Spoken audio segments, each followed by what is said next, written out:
və hal-hazırda bank işçilərinin peşəsi belə başa düşürəm ki, təhlükə altında deyil.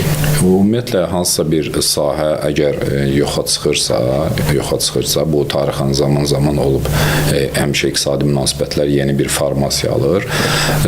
Hansısa peşələr yoxa çıxanda hansısa peşələr əmələ gəlir də. Yəni bu məsələdə mən nikbinəm, yəni süni intellekti belə deyək də özümüzə qarşı görməli deyilik. İngiltərədə vaxtı il yadımdan çıxıb, amma Lutsular hərəkatı deyilən bir şey vardı. Dəzgahlar və texnikalar kəşf olunanda insanlar onları qırırdılar ki, biz işimizi itirəcəyik. Amma görsənən oldu ki, yer kürəsində əhali də qat-qat artdı və işlər də, peşələr də qat-qat çoxaldı.